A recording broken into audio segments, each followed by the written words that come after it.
What if a single compelling story could unlock new levels of fluency and confidence in your English listening?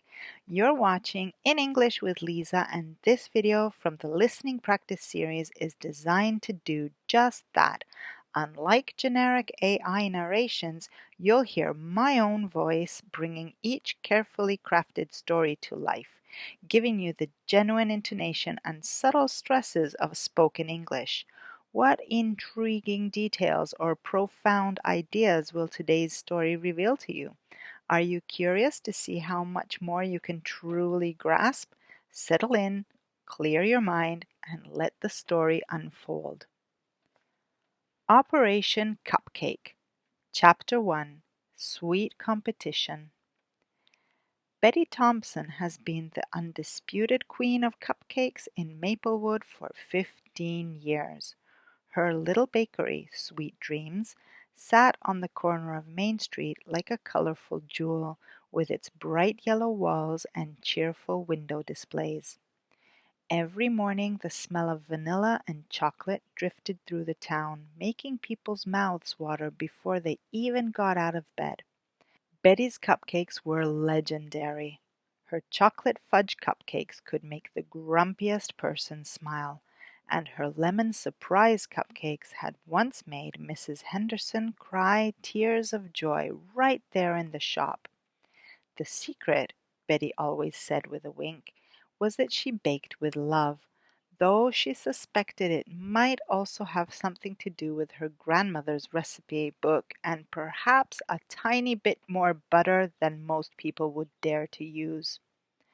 Life was perfect until the Tuesday morning when Betty arrived at her shop to find something shocking across the street. Where yesterday there had been an empty building with dusty windows, now stood a sparkling new bakery called Cloud9 Cupcakes. The windows gleamed, the sign was painted in elegant gold colors, and, worst of all, there was already a line of customers waiting outside. Betty pressed her nose against her own window and squinted. Through the glass of the new bakery she could see a tall woman with curly red hair arranging cupcakes that looked suspiciously perfect, too perfect in Betty's opinion. "Well, I'll be," muttered Betty, tying her apron strings a little bit tighter than usual. "We'll just see about this." The woman across the street was named Rosie Adams, and by lunchtime half of the town was talking about her incredible red velvet cupcakes. By dinner time, people were comparing her vanilla bean cupcakes to Betty's classics.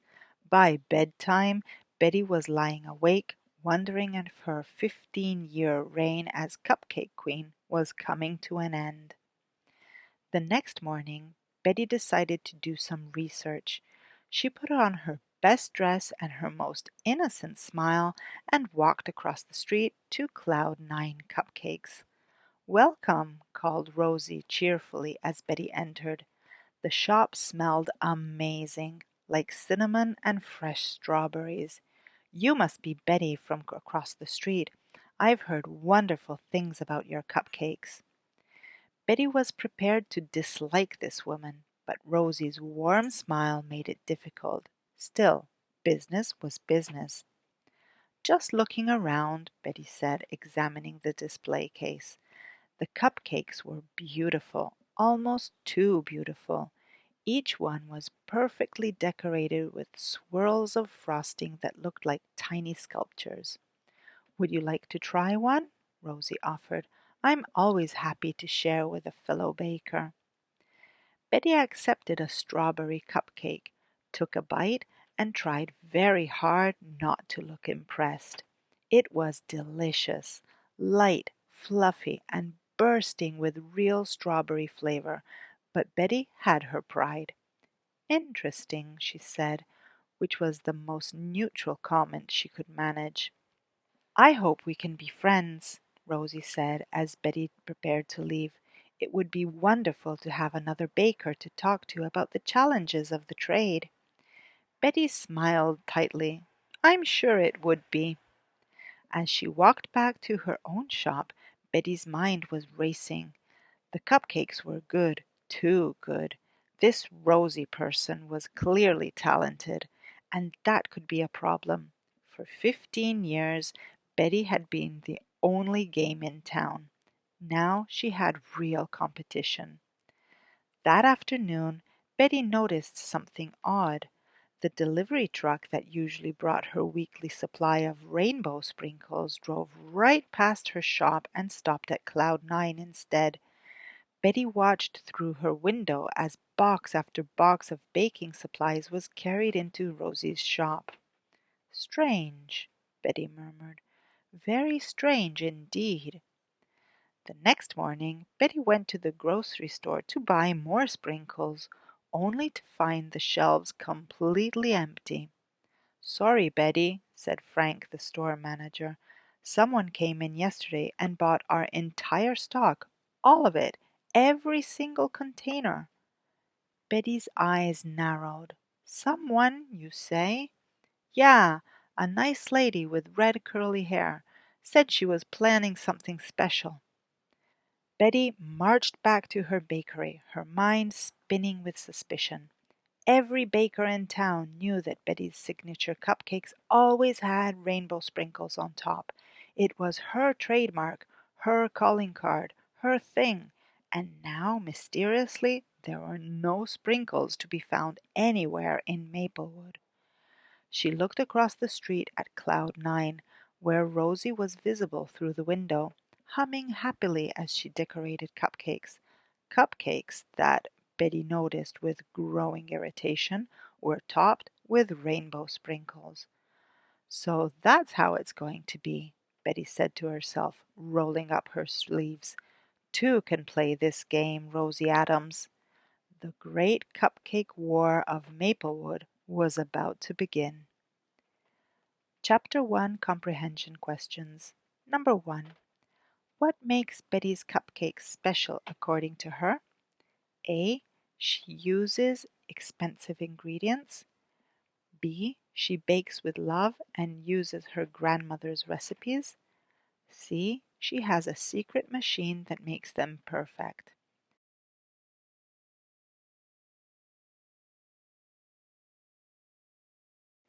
The correct answer is B. She bakes with love and uses her grandmother's recipes. Number 2. What was Betty's first impression of Rosie's cupcakes? A. They were terrible and badly decorated. B. They were good, but she tried not to show she was impressed. C. They were exactly the same as her own cupcakes.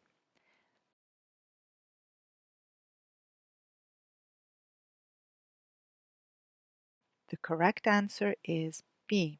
They were good, but she tried not to show she was impressed. Number 3. Why does Betty become suspicious of Rosie? A. Rosie bought all the rainbow sprinkles from the store. B. Rosie refused to let her try a cupcake. C. Rosie was rude to her when she visited the shop.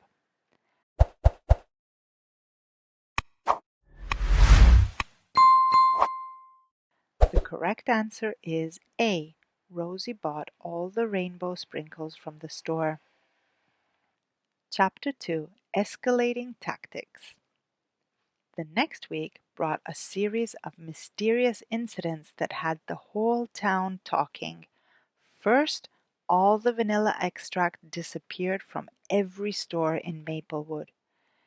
Betty found this out when she went to restock her supplies and discovered that someone had bought every single bottle in town.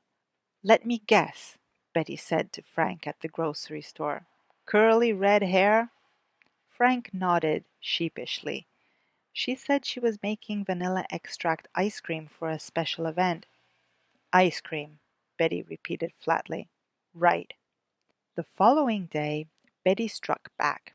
She arrived at the farmer's market at dawn and purchased every single lemon in sight. If Rosie wanted to play games with essential baking ingredients, Betty was ready to join in. After all, Everyone knew that Cloud9's lemon cupcakes were becoming quite popular. Rosie discovered the lemon shortage when she tried to make her Wednesday batch of lemon surprise cupcakes. She stood in her empty-handed kitchen, staring at her recipe, then looked across the street where Betty was visible through her window, zesting lemons with what appeared to be a very satisfied expression. "Clever," Rosie murmured, but she was smiling. She had to admire Betty's style. The war escalated quickly after that. Betty bought all the cocoa powder. Rosie purchased every container of cream cheese. Betty cornered the market on food coloring. Rosie claimed all the powdered sugar. Soon both women were driving to neighboring towns to find basic baking supplies, leaving bewildered store clerks in their wake. The residents of Maplewood watched this battle with growing amusement. At the post office, people placed bets on who would run out of money first. At the diner, the morning coffee crowd made up elaborate theories about what would happen next.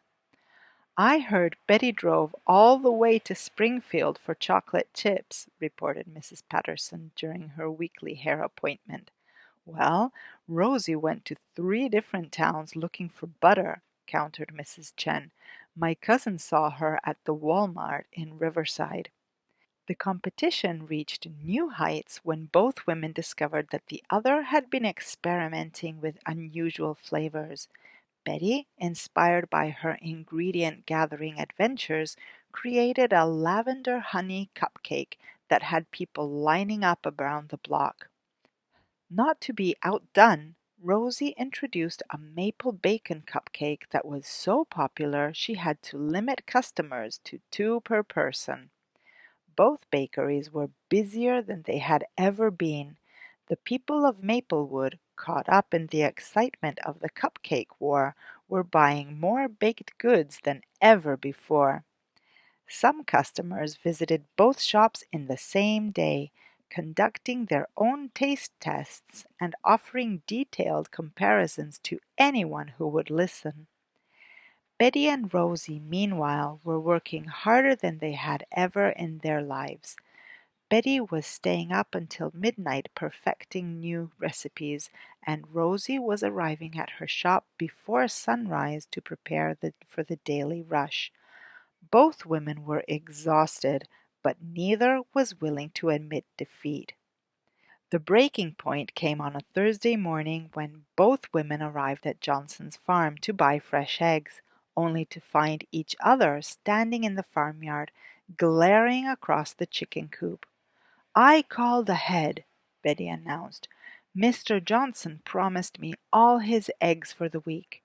"That's interesting," Rosie replied coolly, "because he told me the same thing yesterday." Mr. Johnson, a kind man who had been selling eggs to local bakers for 30 years, looked extremely uncomfortable. "Ladies, I think there might have been a misunderstanding." "No misunderstanding," Betty said firmly. "I need those eggs for my new chocolate souffle cupcakes." "And I need them for my custard-filled surprises," Rosie countered. The 2 women stared at each other across the farmyard while Mr. Johnson's chickens clucked nervously in the background. Finally, Mr. Johnson cleared his throat. "You know, ladies, there's something I think you should both know. The annual Maplewood Fair is coming up in 2 weeks, and they're looking for someone to organize a baking competition. Maybe instead of fighting over my eggs, you 2 should consider entering together." Betty and Rosie both turned to stare at him. "Together?"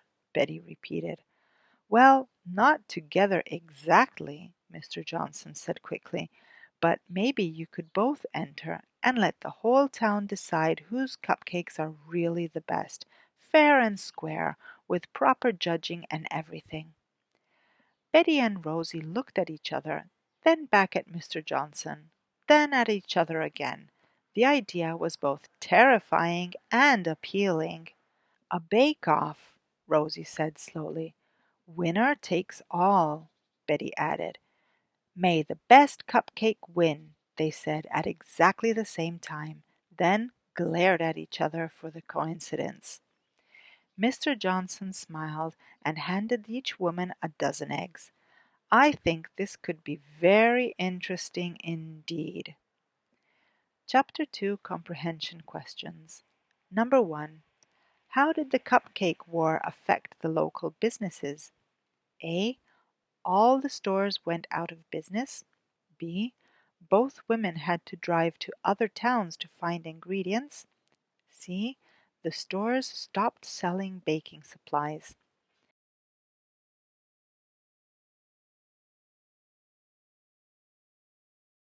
The correct answer is B. Both women had to drive to other towns to find ingredients. Number 2. What was the townspeople's reaction to the cupcake competition? A. They were annoyed and stopped buying cupcakes. B. They were amused and bought more cupcakes than ever. C. They complained to the mayor about the noise.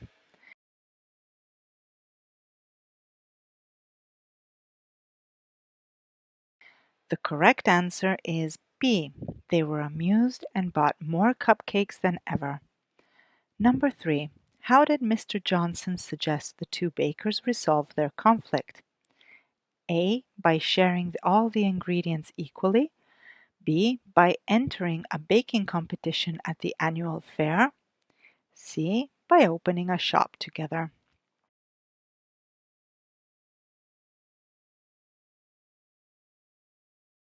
The correct answer is B. By entering a baking competition at the annual fair. Chapter 3 The Great Bake Off. The Maplewood Fair had never seen anything like it. Word of the Great Cupcake Bake Off had spread to neighboring towns, and people were coming from miles around to witness the showdown between Betty Thompson and Rosie Adams. The local newspaper sent a reporter, and someone even started a social media page called Cupcake Wars Maplewood that gained 3,000 followers in 1 week. Betty spent the days leading up to the competition in a frenzy of preparation. She tested and retested her recipes, practiced her decorating techniques, and even did yoga to keep her hands steady. She had decided to make her three most famous cupcakes: the chocolate fudge that had made her reputation, the lemon surprise that had made Mrs. Henderson cry, and a new creation she was calling Grandmother's Secret, a vanilla cupcake with a hidden center of homemade strawberry jam. Rosie was equally focused. She had chosen to make her red velvet masterpiece, the maple bacon cupcake that had become legendary in just a few weeks, and her own secret weapon, a cupcake that looked like a simple chocolate treat, but was actually filled with salted caramel and topped with a cloud of cotton candy that dissolved on your tongue. The morning of the fair, both women arrived at the competition tent before dawn. They had been assigned stations on opposite sides of the large tent, with a row of judges' tables set up in the middle. Betty tried not to look at Rosie's station, but she couldn't help noticing that her rival had brought an impressive array of professional-looking equipment. "Good morning, Betty," Rosie called across the tent with a determined "Arrivazzo?" "Good morning, Betty," Rosie called across the tent with a determined cheerfulness. "Ready for this?" "I've been ready for this my whole life," Betty replied, tying her lucky apron, the one with tiny cupcakes printed all over it that her daughter had given her for Christmas. As the morning progressed, both women worked with intense concentration. Betty's chocolate fudge cupcakes rose perfectly in the oven, their tops forming the ideal dome shape that she had spent years perfecting. Rosie's red velvet batter was the exact shade of deep red that made people think of romance and luxury. The tent began to fill with spectators. Friends and neighbors pressed against the ropes that kept them back from the competition area, offering encouragement and taking pictures.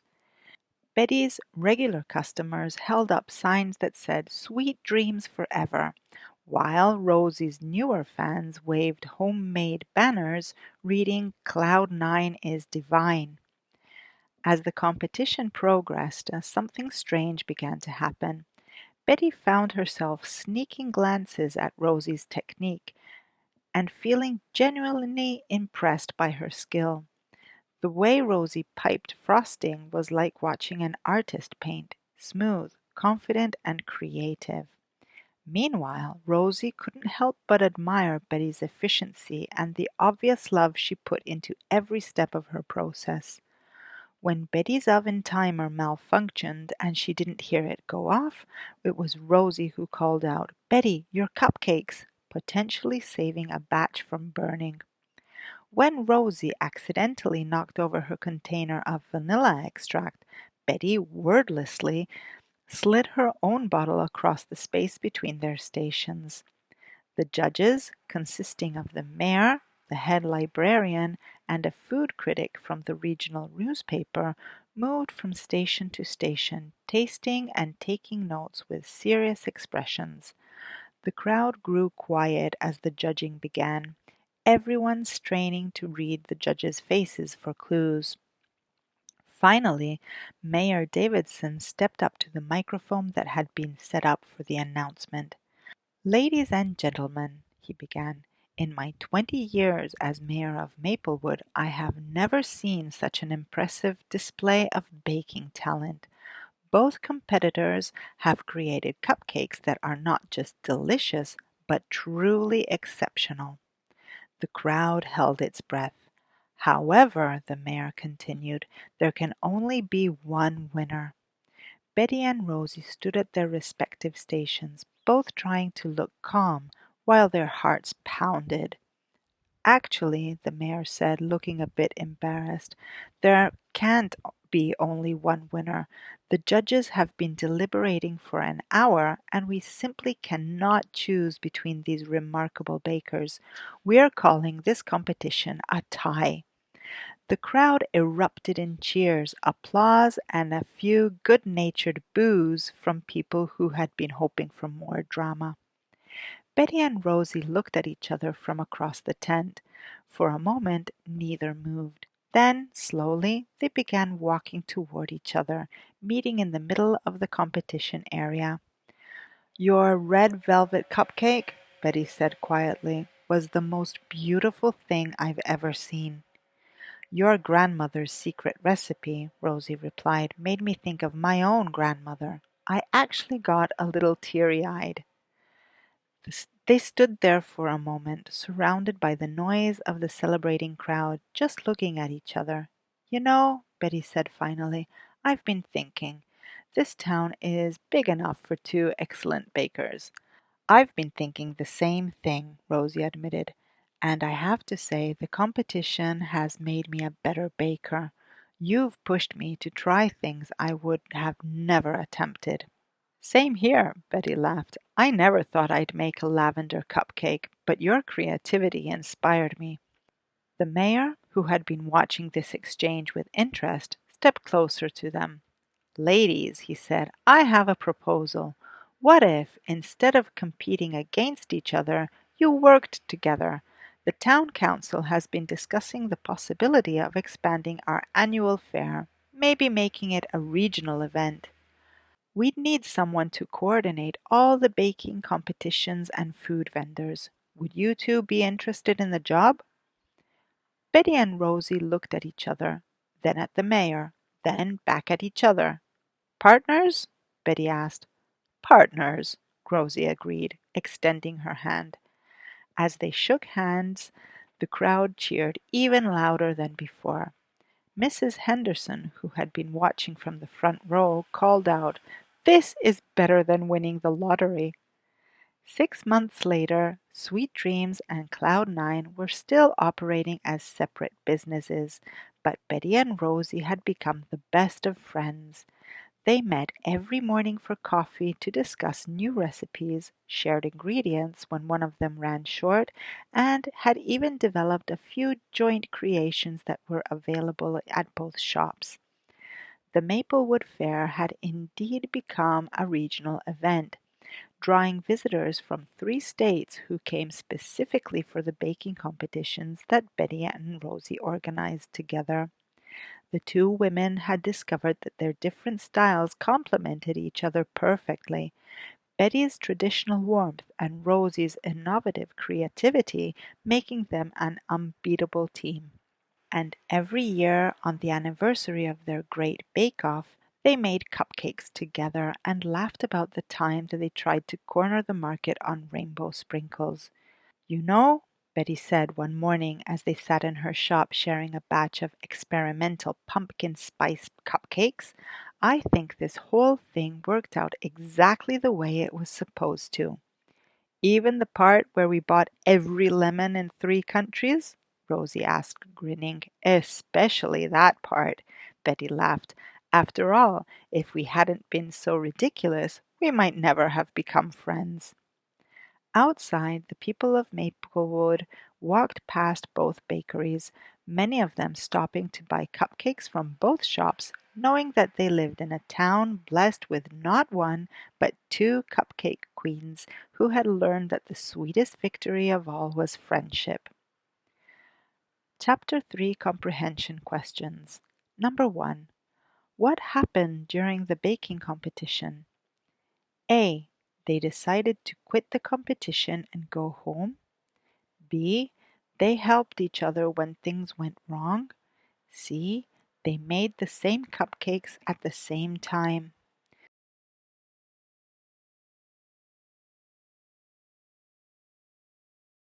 The correct answer is B. They helped each other when things went wrong. Number 2.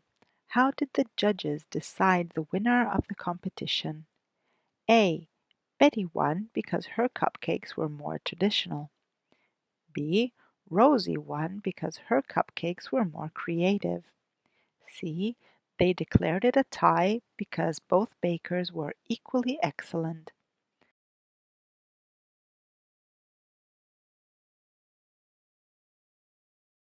The correct answer is C. They declared it a tie because both bakers were equally excellent. Number 3. What did Betty and Rosie do after the competition? A. They became business partners and opened one shop together. B. They remained competitors and continued fighting. C. They became friends while keeping their separate businesses.